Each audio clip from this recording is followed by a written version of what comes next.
nyuma y'imyaka 2 naje kurwara, ngira ikibazo cyo kurwara. Bwa buzima bwose nanyuzemo bwanzaniye guhungabana, ngira ikintu cy'ihungabana rikabije cyane, ariko Kristo yabaga afite icyo ashaka kumbwirira aho ngaho.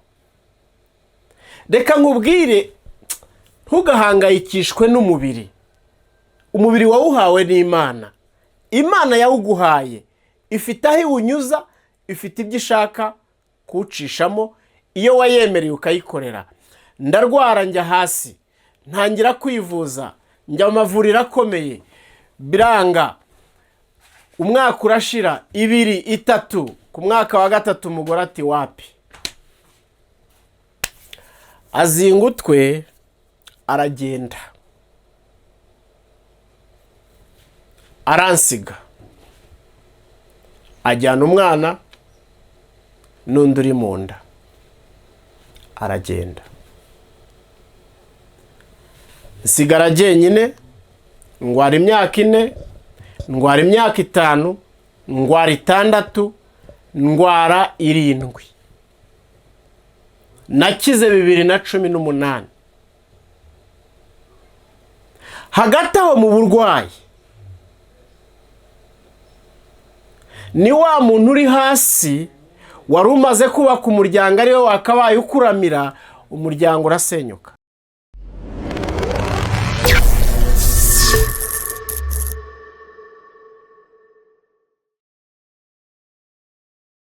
Bagiye, nagarutse, dukomeze. Yesu arahari. Maze gukizwa, natangiye umurimo w'ubutumwa bwiza, ngutangirana umunezero mwinshi, ngutangirana ibyishimo byinshi, nk'umwana cyangwa nk'umusore wanyuze ahantu hagoye. Kristo akaba anyeretse ko hari ibindi byiringiro, hari ubundi buzima, hari undi munezero, hari undi mubyeyi utakwihakana. Haleluya! Ntabwo Yesu yakwihakana, ntabwo Yesu yakwihakana. Urugendo ndarukomeza, ndakizwa, ninjira mu itorero, ndaririmbira Imana, ndamya Imana, ubuzima burandyohana bwo muri Yesu. Hanyuma rero, iyo umuntu amaze kugera mu gakiza, winjira muri ubu buzima bw'amadini nkunda kubabwira, niho hantu duhamagarirwa. Ninjiyemo, ninjiranamo imbaraga, ninjiranamo umwuka wera, ndakundwa cyane, ndakundwa. Korari, ntangira kuba umuyobozi w'amakorari, ntangira kuba umuyobozi w'amasengesho. Nari mfite ukuntu ngenda ndomina, nigira imbere mu mpano, mu kumenya Imana, kuko ninjiyemo neza ndyohewe kandi numva icyanga cy'umwuka wera. Kristo ambwira ijambo abandi batari barambwiye ati humura. Kristo arambwira ati mpore turi kumwe. Numva nuzuye ububasha n'ubushobozi bw'umwami. Ndakizwa, ndakomeza. Hanyuma ntangira kugenda ngongana n'abagabo n'abagore bamenyereye agakiza, abantu batakibikunze, batakiryohewe n'umwuka wera, ahubwo bamaze kwinjirwa n'umwuka w'indamu. Abo ngabo muri ubu buzima bw'uru rugendo uzahura nabo, ariko intego yabo kuba ari ukukuvanamo ikikurimo bakagushyiramo umwuka w'indamu. Uwo mwuka narawanze cyane, nanga kujya mu mwuka w'indamu zituruka mu idini. Ibyo ndabyanga, n'ubinzanyeho nkabona ko ari umwanzi, ari antikristo. Byanteye kutagenda mpuza n'abayobozi b'amadini. Kandi umuntu wese uzaba uri muri icyo cyerekezo, nta munyedini muzahuza. Uzajya ubwiriza abantu bafashwe, pasiteri ababari. Ibyo byambagaho. Nasengesha abantu bakuzura umwuka wera, pasiteri akababara, abadiyakoni bakababara, abavugabutumwa bagenzi banjye ishyari rikabica. Ukabona ko batakurebera mu ishusho yo gukorera Imana, barakurebera mu zindi nyungu ziri mu bwonko bwabo. Yesu aravuga ngo abameze batyo ujye ubatera umugongo. Ndakomeza, nari maze noneho kuba umusore mukuru, numva no gushaka birashoboka. Imana yagiye impumugisha, igenda insindira intambara zimwe na zimwe za bene data nkazinyuramo. Ntabwo nigeze mpagarara mu ruhande rw'umuntu ari we wese uri mu ngeso z'indamu. Nakomeje kugenda nkwepa bene abo bantu, mpangana nabo. Nabona ibintu bikomeye, buriya mu madini birakomera, hakazamo ibice imivurungano ikavuka, kingi ngahita nibira mu isengesho nkajya kuririra Imana,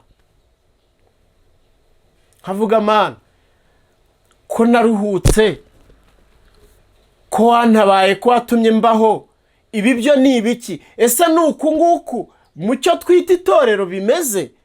Nkatakira Imana, nkasengera abantu, kubw'amahirwe nkabona birahosheje. Murabizi abanyamadini, imivurungano yegere bombori bigenda biva mu matorero, ariko burya haba harimo abantu bakurikiye Yesu kubw'imitsima, kubw'indamu, batarakurikiye agakiza. Ibyo nabyo nabiciyemo, birananzonga cyane, ariko nkomeza guhagararana na Kristo. Naje gushaka,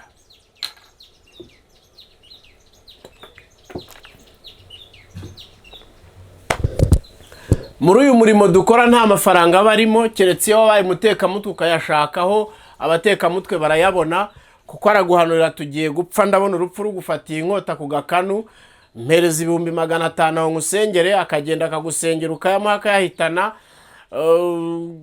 Barahari. Pasiteri ati nutanga gutyo, birahari. Iyo utafite ubwo buryo bwo gushaka amafaranga muri izo nzira, ntabwo haba harimo amafaranga, kuko amafaranga ava mu byo twakoresheje amaboko. Naje guhura n'umuntu mbwiriza ahantu mu itorero ku Kibuye, ndangije nari nageze ku rwego rwiza, Kristo yagiye anzamura, njyana abantu ku Kivu ku mubatizo, ndabatiza. Imbaraga z'umwuka w'Imana ziraza, abantu b'Imana buzura umwuka wera. Ndaho ku Kivu haza abadamu 2 b'abazungukazi, basanga umubatizo uraryoshya, abantu buzuye ubwiza bw'Imana. Abagore bakinjira aho hantu nabo buzura umwuka wera, ubuzima bwabo burahinduka, Imana ihabahera amasezerano. Barangije banshyira ku ruhande, amateraniro arangiye, barambwira ngo tuvuye muri Canada, twari tuje gutembera, Imana itugejeje hano, hari iki tubwiye. Ntisibabwiye ngo iki? Ati tegura ubukwe, tugukorera ubukwe. Bansigira adresse barigendera. Ntegura ubukwe, nkugiriye i Butare muri kaminuza, mpashikuje umukobwa wari umunyamasengesho cyane. Ndavuga ntuyu ukunda gusenga uhora imbere y'Imana niwe nkeneye. Turashakanye. Ba sister banjye rwose ubukwe barabukoze, buraryoha, n'amafaranga barayama, nta kibazo cy'amafaranga nagize. Narasabye ndakwa, urumva nshatse n'umunyeshuri no ku ruhande rw'iwabo, rwose urumva bari bwanaga n'ishuri rye, ariko nashyizeho amafaranga, ubukwe bugenda neza, turabana. Rero nshuti zanjye, ndihuta, tumaze kubana, mbaye umugabo. Mu rugo na handi heza, urugo ni paradizo Imana ibiguhaye, na ahantu uruhukira, ni mu bwami bwawe, uba ufitemo umuryango ugomba kuyobora. Umugabo wese uri mu rugo aba afite ishema ry'urugo. Nyuma y'imyaka 2 naje kurwara, ngira ikibazo cyo kurwara. Bwa buzima bwose nanyuzemo bwanzaniye guhungabana, ngira ikintu cy'ihungabana rikabije cyane, ariko Kristo yabaga afite icyo ashaka kumbwirira aho ngaho. Reka nkubwire, ntugahangayikishwe n'umubiri. Umubiri wawuhawe n'Imana, Imana yawuguhaye, ifite aho iwunyuza, ifite ibyo ishaka kuwucishamo iyo wayemereye ukayikorera. Ndarwara njya hasi, ntangira kwivuza, njya mu mavuriro akomeye, biranga. Umwaka urashira, 2, 3, ku mwaka wa 3 umugore ati wapi. Azinga utwe aragenda, aransiga, ajyana umwana n'undi uri mu nda, aragenda. Nsigara jyenyine, ndwara imyaka 4, ndwara imyaka 5, ndwara 6, ndwara 7. Nakize 2018. Hagati aho mu burwayi, ni wa muntu uri hasi wari umaze kubaka umuryango ariwe wakabaye ukuramira, umuryango urasenyuka. Ni wa muntu utagira famiye inyuma ikomeye, mbaho jyenyine, nca mu buzima bugoye. Ba bashiki banjye bampaye inkunga, bansapotingaga mu buryo bw'amafaranga, nabo idini nari ndimo ifunga iyo network, baragambana bafunga iyo nzira. Twaganiraga kuri email, batangira bafite uburyo babonye email yanjye, batangira kubandikira babanyangisha, bababwira amagambo mabi cyane. Ntabwo nayavugira hano kuri kamera.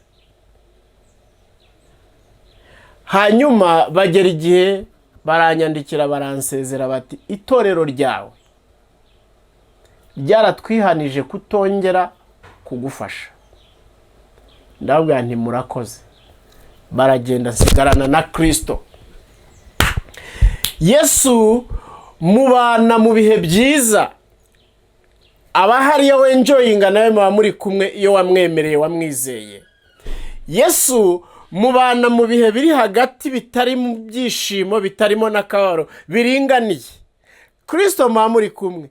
Yesu mubana mu burwayi bumwe bw'indengakamere, ntabwo agusiga. Umugore yaragiye, abo dusengana baragenda, itorero riragenda, bose baransiga mu burwayi, nsigarana na Kristo umucunguzi wanjye. Haleluya. Nsigarana n'umuremyi wanjye. Hanze muri bene data bakajya barekura amagambo akangeraho ngo yarasaze. Ntabwo nari narasaze. Guhungabana no gusara ni ibintu bibiri bitandukanye.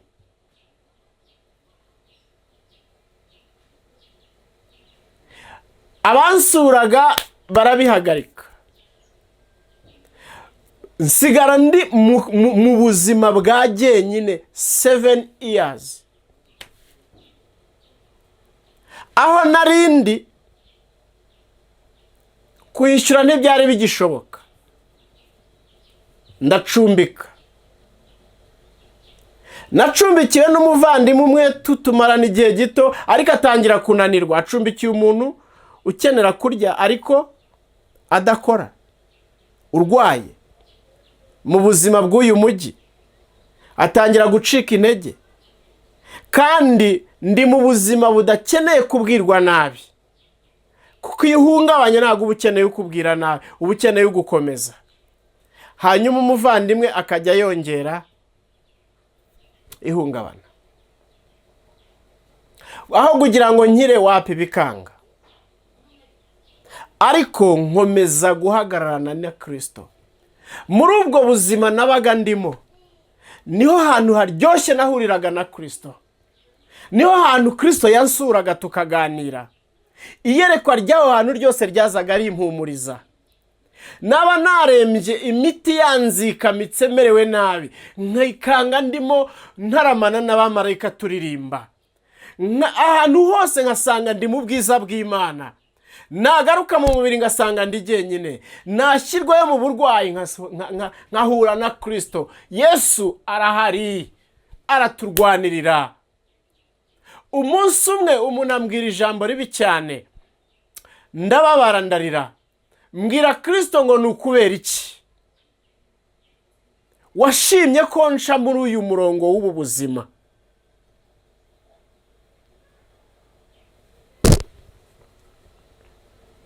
Yesu arambwira ngo nzagukiza, iyi ndwara urwaye nzayigukiza.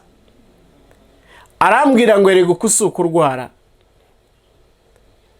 wimuriye mu kindi gice cy'isomo ugomba kwiga. Kwirwanirira kwawe byarashize, kumva hari ahandi wakura ubufasha ntibigihari. Ahangaha uri nijye ugomba kukwifashiriza, uzahava wemye, uzahava uri muzima. Humura, ndi kumwe nawe. Yesu arampumuriza, nawe aguhumuriza uyu munsi. Kristo aguhumurize wowe ubabaye, Kristo aguhumurize wa mugore w'urushye, Kristo aguhumurize wa muntu wubabaye, Kristo aguhumurize wowe utsikamiwe n'uburwayi abantu baragutaye. Kristo abane nawe aguhumurize. Yesu abane nawe muri ubwo buzima urimo. Humura, ntabwo umucunguzi wacu ajya duta, agumana natwe. Umwami aza kunyereka anteruramo indwara ivaho. Ijwi rirambwira ngo urakize. Nanywaga ibinini 180 mu kwezi, bitsikamira ubwonko kugira ngo mbashe kongera gusubira kuri level nziza ihungabana rinshiremo. Naganiriye na bamwe bitwa abaserapa bangaba baganiriza abantu bahungabanye, twaganiriye kenshi.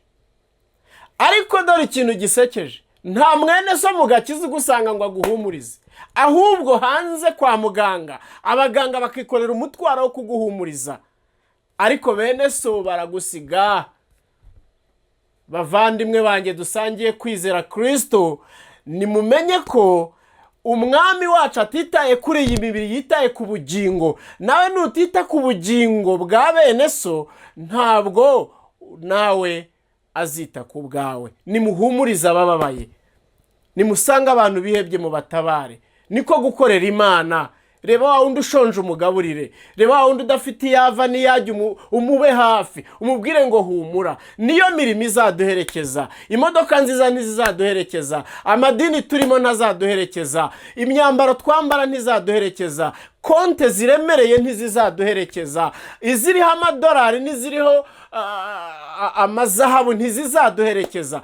Ibyo waje mu isi nta na kimwe ufite, uzasubirayo ntacyo ufite. Uko waje niko uzagenda. Rwana ku bugingo, kora imirimo irengera ubugingo, kora imirimo izatuma Kristo akwishimira, kandi nugutabara bene so.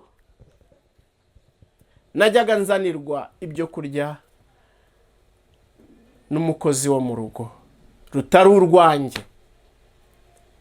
Imana yampagurukirije abakozi bo mu rugo, abamwita ngo ni ba Karyasi, ngo ni ba Rwesa, amazina mu bita yariyo yose.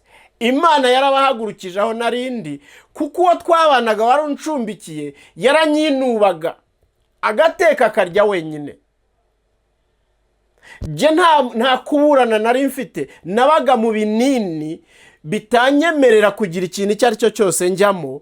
Ubwonko bwanjye businzirijwe n'imiti, nakanguka nkeneye kurya simbibone. Ariko Imana impagurukiriza abakozi bo mu ngo ziri hafi yanjye. Umwe akanzanira ibyo kurya uyu munsi, ejo undi akazabizana. Bajya ibihe bari abana 3, banyitaho batanzi, banyitaho nasobanukiweho impamvu, ariko banyitaho muri icyo gihe cyose. Naje gushiduka nsanga aho niho n'Imana yangaruriye ubuzima ndakira, nsanga nitabwaho n'abo bana.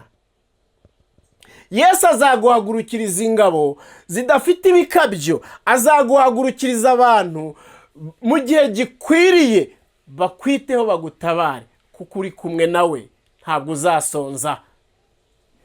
Humura, shikama mu Mana. Amakuba n'ibyago unyuramo ntatumutendebuka, ahubwo atuma ukomerera ku mwami. Nubona abantu bagiye ukabona amazina bakwitabaye menshi, ukabona udutsiko mu rusengero niwe gitaramo, ukabona hirya no hino nta buhungiro, uzamenye ko niba uhagararanye na Kristo azakubera ubuhungiro, azakubera umwami n'umukiza, azahagararana nawe, akanwa k'intare uzakinjiramo ugasohokemo intare itabumbye ngo ugushyire mu bijigo iguhekenye. Kristo azatuma ka kanwa k'intare winjiyemo ayibwire ngo wibumba, reka ajyemo aguhungiremo, uzasohoka muri ka kanwa k'intare uri muzima. Indwara izazikwibasire, uzayisohokamo uri amahoro. Hirya no hino Imana izashyira protection. Uburinzi bw'Imana ntibufatika imbere y'abana b'abantu, ariko irinda ubuzima irinzemo ubugingo bwayo kugira ngo izagire ikibukoresha. Hagararana n'ubugingo bwa Kristo buri muri wowe, Kristo azakurwanirira, Kristo azakurinda. Imana yarandinze, ubu ndi muzima. Ibyo ari byo byose urabona ko ntabwo ndi umugabo usa nabi, ntabwo ndi umugabo wandagaye, ntabwo ndi ikiwani. Ndimo ndabona abantu bakorera Imana ariko ari ibiwani, badakorera Imana nyamana, bakorera inda zabo. Abo ni ibiwani, ni ibigarasha, ntibabara, ntibasoma, ni ukurwanirira igifu. Ariko reka nkubwire, inda urapfa ukayipfumbata, ibyo wakoze byose bikaribwa n'abataraberuhiye, ugasigara ubuze ubugingo kubera umururumba wo kurwanirira igifu. Ukarya abavandimwe, ukananirwa gusura abarwayi, ukananirwa gutabara abarushye, ukarya imfubyi, ukarya abapfakazi, ukananirwa gukora umurimo w'Imana, ugakusanyiriza ibintu byose mu gifu, ugasahura ujyana mu muryango wawe. Ibyagatunze imigisha Imana irekuye ukayikubira, abakabigenewe ukabibima, warangiza ukatubeshya ngo urakorera Imana. Jye ntabwo nzajya imbizi nawe, nzahora mvugira ijambo, nzahora mbwira ibi bisambo. Wenda hari uzumva agahinduka akarokoka, agahesha Imana icyubahiro. So ndiho, urabibona ko ndiho, ndavuga, meze neza, simpungabanye, sintegwa, nta hantu mfite ikibazo. Kristo ahagararanye nanjye mu bihe byose nyuramo. Nta gihari hano mu isi cyantera ubwoba uko cyaba kimeze kose. Nicaranye n'urupfu turaganira mu myaka 7 namaze ndi mu nzu. Nicaranye na Kristo turaganira. Nahuye n'ubwiza bw'Imana, mpura n'ubusharire bw'umubiri n'abantu. Ndi umugabo w'inararibonye muri ubu buzima. Nta kintu gihari cyo kuntera ubwoba. Rero reka ngukomeze, we wumvise ubu buhamya. Ikintu kiruta ibindi ni ugusanga Yesu, ugahagararana nawe muri iyi si irimo irangira, iyi si iri mu marembera. Hagararana na Kristo kugira ngo urengere ubugingo bwawe, kuko umubiri wanze ukunze uzawuvamo.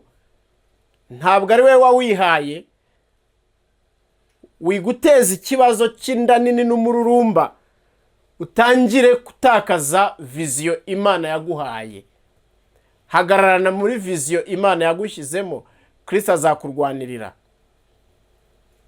Turi mu bihe bigoye, turi mu bihe bikomeye. Ndashima Imana ituma ndiho, ndashima Imana yangaruriye ibitekerezo, ndashima Imana yanshubijemo ubumuntu, ndashima Imana yatumye ko nkomeza nkabaho, kuko narabonye abarwaye basaze birarangira, nabonye abari barwaye bapfuye, nabonye n'abari bazima badafite ikibazo cy'uburwayi bapfa bakansiga. Ubu ndahagaze ndiho, ariko ndi kuri target y'impamvu Imana yatumye ntagenda ikantegerereza ahangaho uyu munsi.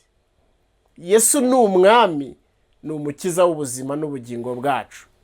komera muvandimwe, ubuzima bwanjye ni burebure, ndavunaguye mu ncamake, hari ibice byindi ntashobora kukubwira nziranyeho n'Imana yagiye inyuzamo.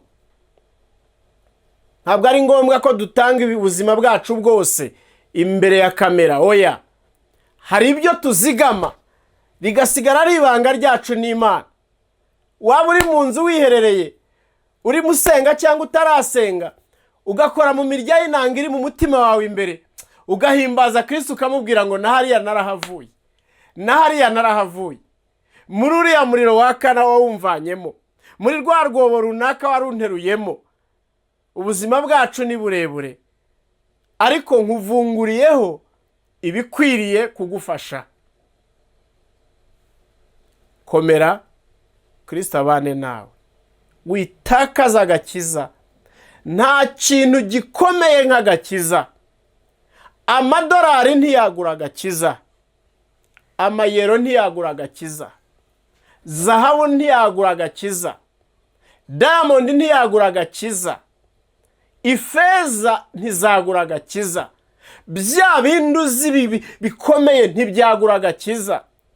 Wifata agakiza, wifata umuhamagaro, wifata ubuntu Imana yakugiriye ngo ubugurane ibintu by'amafuti utazanye utazanasubizayo.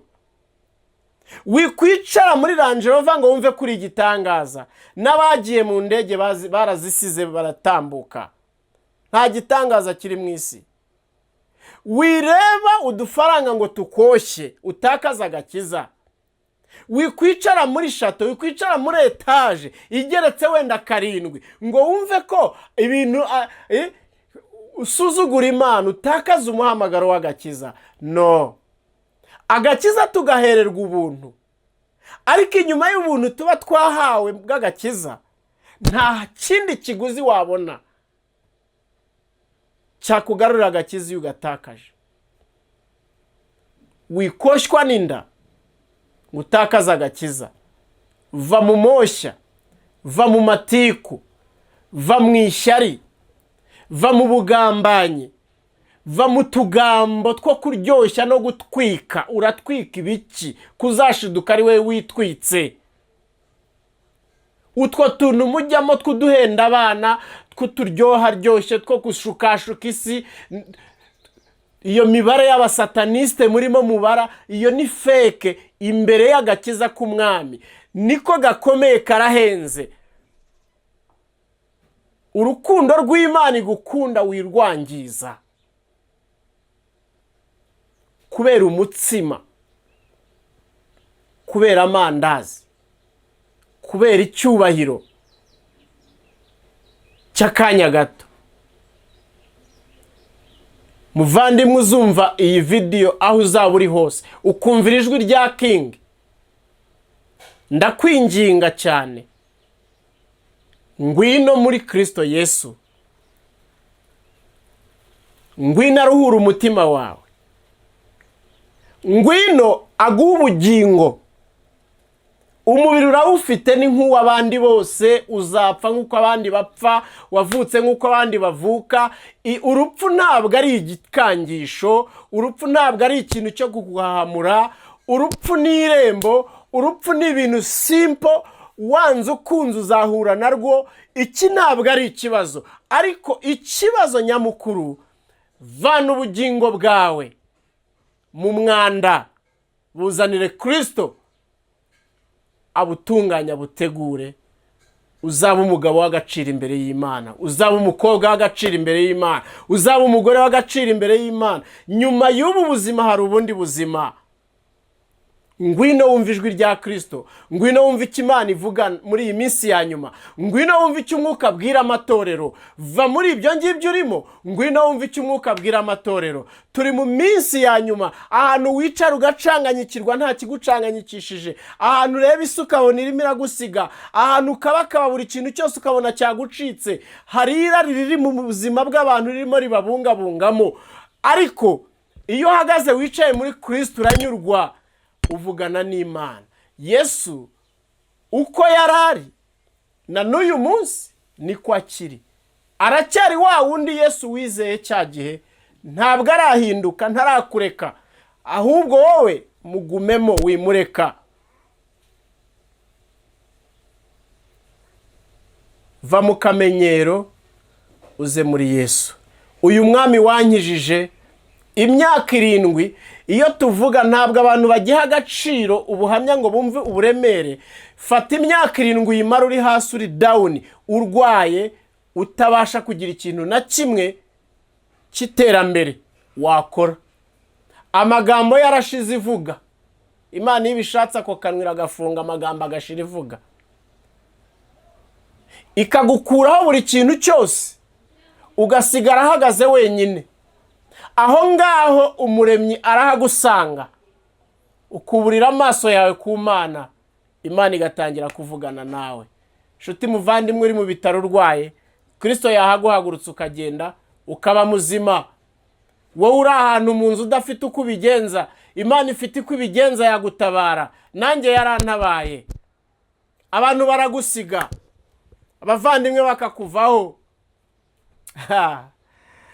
Hari umuvandimwe natabaje kandi tuva indimwe, ndamutabaza arambwira ngo brother, I'm busy. Abantu baba busy iyo uri hasi, baba busy. Ibyo wiringira byose biba busy. Ariko ntabwo Kristo ajya aba busy. Umuremyi wacu ntabwo ajya aba busy. Umucunguzi wacu ntabwo ajya aba busy. Kandi nta gutabarira igihe ubishakiye, agutabarira igihe abishakiye. Yesu ni mwiza.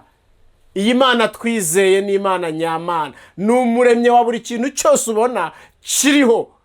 Agifiteho ijambo. Kumanuka kugera ku mbaraga z'urupfu azifiteho ijambo. Kumanuka kugera ku murimbuzi amufiteho ijambo. Kugera ku kintu cyose Imana yacu gifiteho ijambo, ishobora kukibwira kigatuza, kigatuza. Yesu abwira urupfu akarubwira ati tuza, ceceka. Buhagaze ntabwo uwo nguwo ndagusinyira ngo aceho. Abwira indwara igihe imaze akayibwira ati okay, igihe cya grant yawe irarangiye, vaho, nkeneye ko yongera kuvuga ukavuga. Ubu ndavuga, haleluya, ubu ndavuga. Azana wa mubiri wari waragushizeho, akongera akawushyiraho, ukaba umusore ugasa neza, ukaba umukobwa ugasubira mu ruhando rw'abasa neza, ukagenda wemye unezerewe. Wijya kure ya Kristo, ndakwinginze. So ndumva ibi bihagije. Niba hari icyo ukuyemo, niba hari icyo uzakuramo, Imana iguha umugisha. Uwo ni King wavugaga, waguhaga ubuhamya. Nawe ufite ubwo wampa ngafashwa. Ariko reka nsoze nkubwirira ijambo. Imana iriho, yahozeho, izahoraho iteka ryose. Ntihinduka, ntivuguruzwa, ntabwo inegosiya n'abantu, ikora uko ishaka. Ni Imana y'icyubahiro, iri hejuru y'ibiriho tureba n'amaso, iri hejuru y'ibyo tutareba, ikontorora buri kantu kose ku kandi, nta kayica mu myanya y'intoki itagakontoroye. Cunga sana utaza gutwarwa n'irari ry'iki gihe ugira ngo haraho wacikira ukuboko k'Uwiteka. Reka nsoze nkubwira ngo wowe urushye uremerewe, Kristo yakuruhura. Ariko iyo ufunguye umutima neza, apana agakiza k'uburyarya kariho muri iyi minsi, kizwa neza, uganire n'umuremyi wawe, uganire n'umucunguzi wawe. Abantu bazagusiga, na nyoko wakubyaye arakwihakana, so wakubyaye arakureka, abo muvukana baraguta, abo musenga nabo bagenda mbere y'abandi, abo muririmbana barakurambirwa. Hari umugabo umwe utakurambirwa. Yesu yakigufiteho umugambi, ntabwo akurambirwa. Ayo niyo makuru meza ngusigiye. Yesu ntabwo ajya arambirwa, ubugingo agifiteho gahunda. Icara uzi ngo Kristo uracyafitanye nawe gahunda, ibyo uzanyuramo byose muzagumana. Azakubwira ngo impore, azakubwira ngo humura, azakubwira ngo ndi kumwe nawe, azaza muganire. Ntabwo azagutuma abahanuzi, aziyizira direct. Kristo yajyaga nganiriza direct, tukaganira, akambwira ati uzakira, nkakanguka n'ibyiringiro ko nzakira. Imana ibaha umugisha. Ndashoje. Kristo agumane namwe kandi abagirire neza nkuko nanjye yangiriye neza. Amen.